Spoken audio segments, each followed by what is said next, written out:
Hi friends, welcome to news pocket.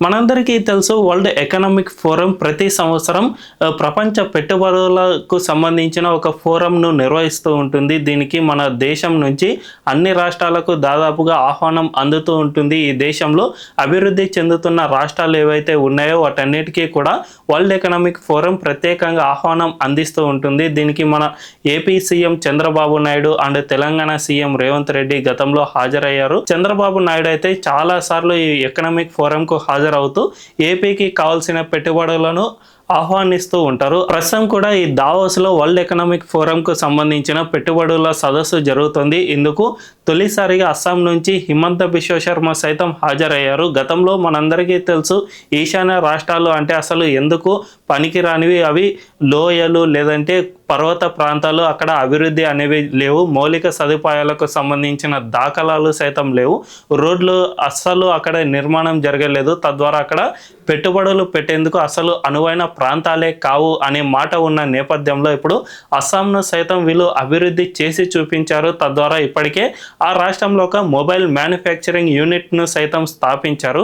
So తొలిసారిగా Assam CM Himanta Biswa శర్మకు సైతం Davos నుంచి ఆహ్వానం అందింది. తద్వారా ఆయన ఈ దావోస్ పర్యటనకు వెళ్ళారు. కానీ ఈ అన్నిటినీ మనం చూసుకుంటే ఇప్పుడు వెస్ట్ బెంగాల్ నుంచి మాత్రం దావోస్ నుంచి ఎక్కడ ఆహ్వానం అందలేదు. అంతేకాకుండా మమతా బెనర్జీ తన ప్రభుత్వానికి సంబంధించిన ప్రతినిధులను సైతం పంపే ప్రయత్నం కూడా చేయలేదు. అంటే వెస్ట్ బెంగాల్లో ఆర్థిక అభివృద్ధి ఎంతగా కుంటుపడిందో అర్థం చేసుకోవచ్చు. దీన్నే ఇప్పుడు బీజేపీ అధికార ప్రతినిధి అమిత్ మాలవీయ ప్రశ్నించారు. మన దేశంలో అన్ని రాష్ట్రాల నుంచి డెలిగేషన్స్ వెళ్ళాయి, అంతేకాకుండా కొంతమంది సీఎంలు సైతం అక్కడికి వెళ్ళి పెట్టుబడులను ఆహ్వానించే ప్రయత్నం చేస్తూ ఉన్నా మమతా బెనర్జీ మాత్రం ఈ విషయంలో అస్సలు కొద్దిగా కూడా ప్రయత్నం సైతం చేయడం లేదు. నిజానికి వెస్ట్ బెంగాల్ 1960 ఆ టైంలో మన దేశ జీడిపిలో 10% ఆఫ్ జీడిపిని కంట్రిబ్యూట్ చేసేది.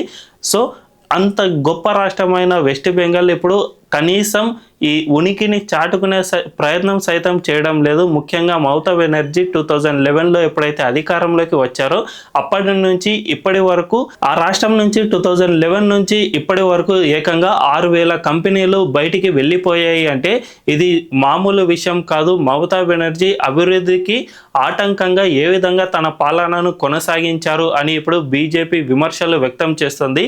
ఈ 6,000 కంపెనీల్లో చాలా పెద్దవి సైతం ఉన్నాయి. ముఖ్యంగా ఆ రాష్ట్రంలో బ్రిటానియా కంపెనీ బ్రిటిష్ పరిపాలన సమయం నుంచి అక్కడ తన బిస్కెట్ తయారీ యూనిట్ను, అతిపెద్ద యూనిట్ అన్నమాట ఇది మన భారతదేశంలో, అంత పెద్ద యూనిట్ను బ్రిటిష్ కాలం నుంచి కొనసాగిస్తూ వస్తున్న తరుణంలో మమతా బెనర్జీ పాలనను తట్టుకోలేక ఆ కంపెనీ కూడా రాష్ట్రాన్ని విడిచి వెళ్ళిపోయింది. ఈ విధంగా మనం చూసుకుంటే వెస్ట్ బెంగాల్ను చాలా వరకు కంపెనీలన్నీ వదిలి వెళ్ళిపోతున్న పరిస్థితి నెలకొంది.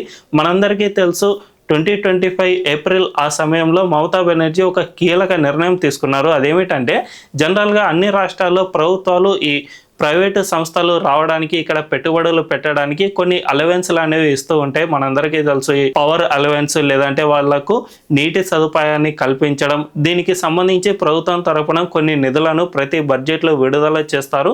ఆ బడ్జెట్లోని నిధులను ఈ ప్రైవేటు కంపెనీల సౌలభ్యం కోసం కొన్ని పనులను చేస్తూ ఉంటారు. అలాంటి దాన్ని సైతం మమతా బెనర్జీ కొద్ది నెలల క్రితం క్యాన్సిల్ చేసేశారు. మొత్తంగా డబ్బులన్నిటినీ ఉచిత పథకాలకు అందించే ప్రయత్నం చేశారు. అంటే ఎంతగా వెస్ట్ బెంగాల్ను దివాలా తీయించారో అర్థం చేసుకోవచ్చు. అందువల్లనే ఇప్పుడు కనీసం మమతా బెనర్జీకి వరల్డ్ ఎకనామిక్ ఫోరం నుంచి ఆహ్వానం సైతం అందడం లేదు. అంటే వెస్ట్ బెంగాల్ ఆర్థిక పరిస్థితి ఎంత అధ్వానంగా ఉందో అర్థం చేసుకోవచ్చు.